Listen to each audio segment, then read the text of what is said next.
Whether you're new in the UK or you've been in the UK for a very long time or in the diaspora for a very long time, guys, it is quite important for you to understand some of the free benefits that you can access or that your child can access as a dependent to you, the main applicant. And guys, today we are going to talk about some of the free benefits which are not classed as public funds that your children can access in the UK. So guys, if you're joining us, a big welcome to our YouTube channel.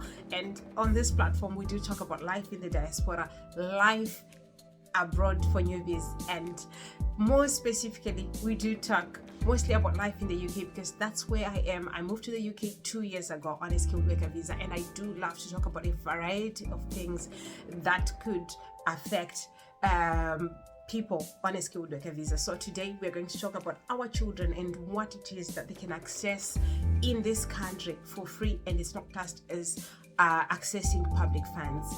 What prompted today's discussion is the fact that we do know when we were granted these visas, there were a long list of conditions, and one of the conditions was that we have got no recourse to public funds. We should not, under whatever circumstance, access public funds. So it's one of the things actually that can contribute to one eventually getting their indefinite leave to remain. So it has to be respected. It has to be always in mind to say, if I'm accessing anything, is it not classed as public funds? Welcome to my YouTube channel, guys. So today we're talking about our children because I'm a parent, I'm a mom. So one of the reasons why I left Africa, why I left my job that I so love to come to the UK, I left my family and everything, is I was doing this for my children. So today we're talking about them and what they can access and enjoy for free in the UK. So in this country, there's so many services and benefits for migrant children which they can access. So knowledge is power. Once you know what you can access, once you know what your child can access, then you're in the right place. Then you know they can actually live a fulfilled life in this country. So one of the most important things that they access for free, and it's not public funds, is education.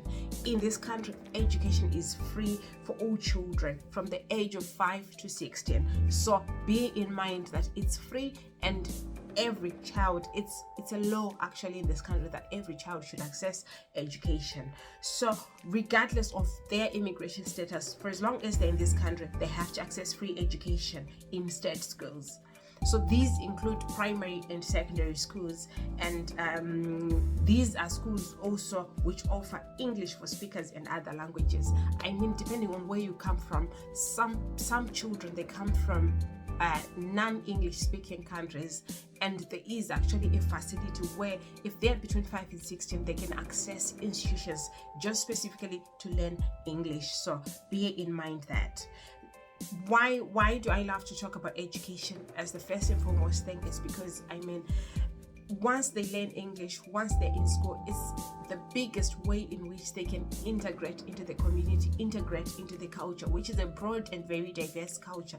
And obviously, once you know how to communicate, once you go into these institutions, you begin to learn the culture and everything else. So it's for free. The second thing I want to talk about that you can access in the UK, your children can access in the UK for free, is the National Health Services, which is the healthcare system in the country.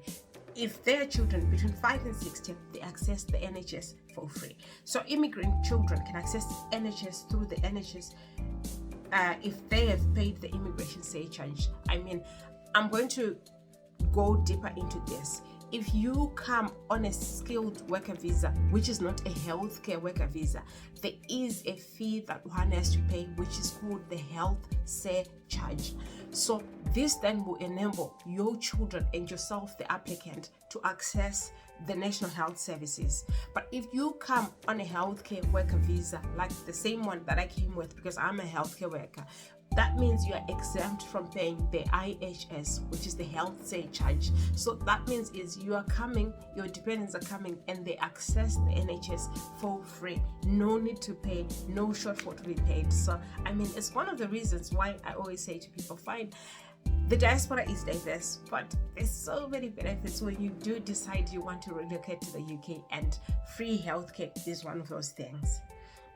So obviously there is things that they need to do if they're to access the NHS, which includes to register to a GP and access the general health services. So it's one of the first things. I think I'll make another video on that one. It's one of the first things that you need to do once you get into this country. Make sure you register with your GP, and then that means now you can access the national health services.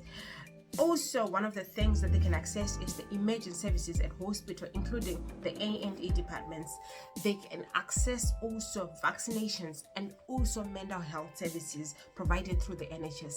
Guys, if there is anything that they are so big on in this country, is vaccinations. I mean, my children, when we came to this country, a bit of a story, they had to ask us which vaccinations they had back home, and some of them they were like, okay, we need to vaccinate them again. So it's one of the things that you rest assured when it comes to vaccinations, your child or your children will be covered. Also, guys, we cannot talk about anything nowadays and not talk about mental health. So just rest assured, the same way mental health can affect us as grown-ups, us as adults, children can also be affected with mental health. And bear in mind that they can access these mental health support services through the NHS for free. So if you think, or if you feel your child is going through so much, this could be maybe you're having a family issue, grief, loss, or even just relocation on its own, like separation from all the things that they used to know, all the things that they were used to, can trigger mental health issues. Just know you can get support through the NHS, and it's for free. So the other thing is that you need to bear in mind is, while this routine healthcare is covered, there is some specialized services which you may have to pay a certain fee for. So this could include maybe complex surgery, complex procedures. So you will be guided, you will be informed once, maybe in the event that you need that procedure. But when it comes to all other minor general procedures, or general access to your GP, or general access to the health service, that's free. The other thing that you can access for free in this country is social services for child welfare. This will include child protection or safeguarding from abuse or neglect. In this country, children are protected in a very big way, and this is free. So you don't have to worry about paying, you don't have to pay anything, or maybe having a bill afterwards. So children, regardless of their immigration status, are entitled to access social services for protection if they're at risk of harm. And this can also include foster care or alternative housing if a child's welfare is at risk. And guys, this is one of the things that we do hope that us as immigrants will never ever have to be in those circumstances. But you just never know. If you see a child in a situation where you do feel maybe they are in harm, or maybe they are at a risk of abuse, just know this service is for free. The fourth thing I'm going to talk about is childcare for working parents. I'm a working mom, and so I am excited about this one. So immigrant children of working parents on certain types of visa, for example the skilled worker visa, which I am on, can access 30 hours of free childcare per week for 3 and 4-year-olds, provided the parents meet an eligibility criteria. So this is a new thing. This is a new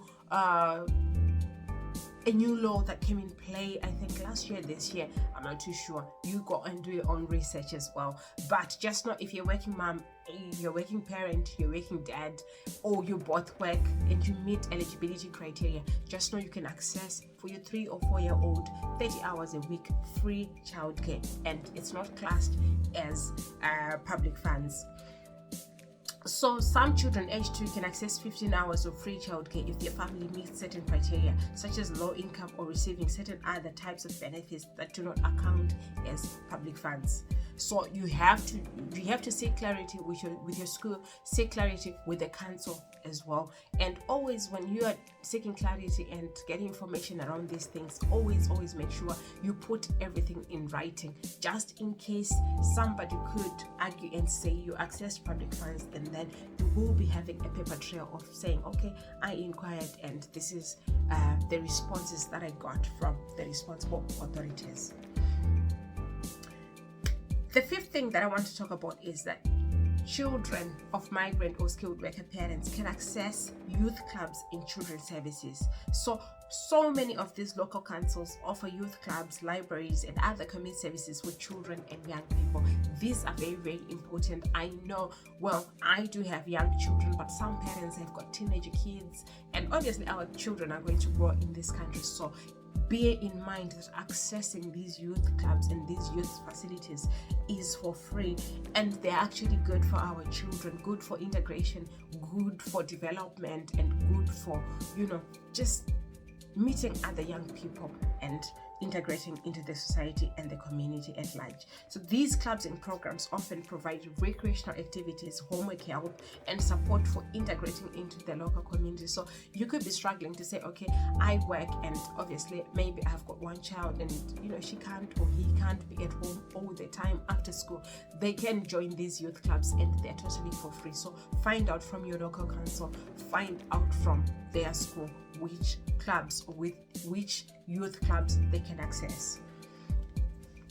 Also, this is very important, and this one is very key. Pay attention, guys. Support for special educational needs. Guys, I know I'm African, and where I come from, of course, people are now starting to get awareness on special needs, on things like autism, on a lot of this Down syndrome, and how they can support their children, how schools can support these children without stigma, without all the other things that you can think of. And guys, one of the benefits, one of the reasons, if you do have a child with special needs, then just know one of the reasons why I would say why not move to the UK and not anywhere else is the fact that you get support for special education needs. Children with special educational needs or disability are entitled to special education support in school, and this is entirely free. So your local authorities will provide services such as educational health and care plus to support children with significant learning needs and disabilities. So this is an extra package, this is an extra effort that's made through schools, through the council, through your GP, to make sure that your child's needs are met, whether at home, whether health-wise, or whether in school. So this is all the more one of the reasons why, if you are anywhere else and you're thinking relocation and you've got a child with special needs, just know the UK could be one of those places that you would think, let me go there because my child will get full support and you don't have to pay anything.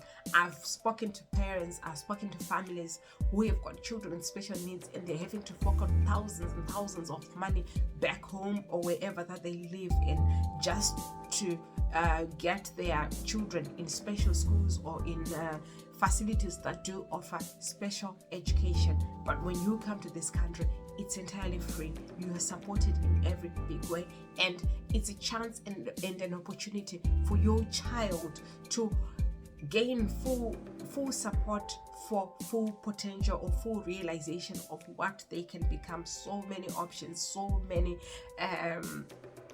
room for growth. So it is actually something that you should think about as well. The other thing that I want to talk about that's free for your children if you are in this country is free meals in most, if not all, situations. I mean, children in reception year 1 and year 2 are eligible for free meals regardless of their immigration status. So I'm a mom to my youngest. She's in year 2 at the minute, and when we came, she was in reception, and we have never had to really pay for school meals. But then our oldest, she does pay, because when she came, she was in year 3.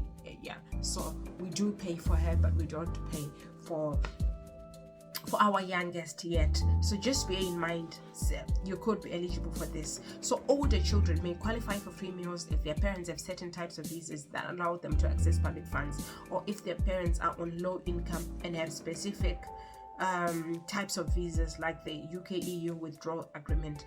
But I do know most people on this platform are on skilled worker visas, so this is for you. I mean, if your child is above year 2, from year 3 upwards, then you have to pay. But if they are year 2 and below, just know this is for free. The other thing that I want to talk about that's free again is legal aid for children. In some cases, immigrant children are eligible for legal aid to cover the cost of legal representation, especially in cases related to their immigration status, asylum claims, or family law matters such as custody disputes and protection orders. So you could be in that situation where you need legal, or your child needs legal representation, or to seek maybe asylum or anything. Just know this will be for free. Just seek information with your council or with your social services. They will guide you accordingly. So some of the things that you can access, or your child can access in this country, is like access to libraries and public facilities. Guys, this is very important. A few days ago I was talking, I had a discussion where I hosted a teacher. I will put the video on here, where we were talking about the importance of promoting a reading culture amongst our children. It's very, very important, and what a way of starting. Like, just let your children join the local library. I did join the local library. All you need is your proof of identification, and it's free to join, and your children can also join, and you can access the library at any time, or for as long as they're open, you can access the library. Also, you can access free internet in the library. There's computers in there. There's loads and loads of things that they can benefit from accessing a library. So if you're in this country and you haven't joined a local library, please do join. It's free. You don't have to pay anything. Your children can join for free, and they don't have to pay for anything. They will access the internet, they'll access computers, they'll access loads and loads of books that they can actually even take home. And for depending on maybe the rules of that local authority of that library, then you know the duration in which you can have a book for. But I mean, it's a great way of supporting your child in their education journey in this country. Allow them to access the library. It's a great way to start them on a reading culture, and I'm big on that one. Last but not least, one of the things that your children can access for free in this country is child protection and family support. So the social welfare system in this country ensures that each and every child, regardless of their immigration system, is protected. So if a child is in a vulnerable position, the local authorities have got the obligation to intervene and offer support and care, as the Children Act of 1989. So by law, children are meant to be protected, and they do so for free. So it's a beautiful awareness that we're bringing into to say, just know, if you see a child and they are in a certain situation, just know nobody has to pay anything. Just let the rightful people know. Also, it's part and parcel of our duty of care. It's part and parcel of our responsibility as citizens in this country, and these things are for free. So what are we saying?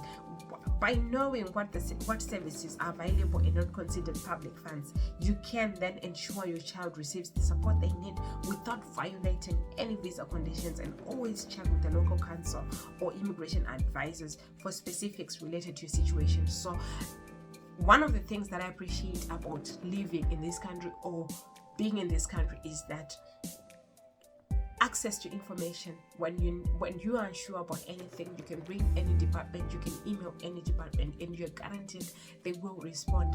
One of the things that actually shocked me living in this country or having moved to this country was the fact that you can actually write an email to your MP about a certain issue, and they actually respond timeously. To be fair, I've been in situations, I've seen situations where our local MP has responded to people. Wow, that's amazing. I mean, it's something that's rare where we come from. So let's make good use of such facilities, such information hubs. When you're not sure about anything, approach the right authorities, approach the right people, and then you'll be guided accordingly.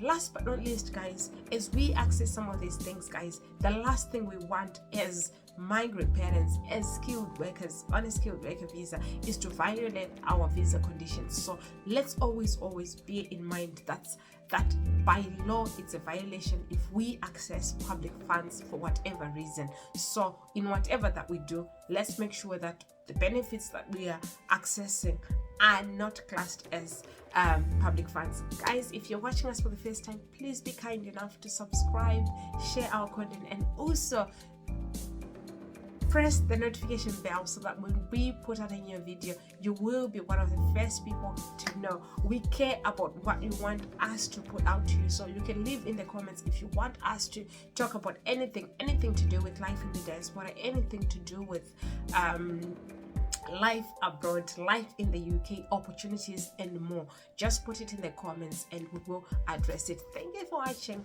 and again, I'll see you in our next video. Bye for now.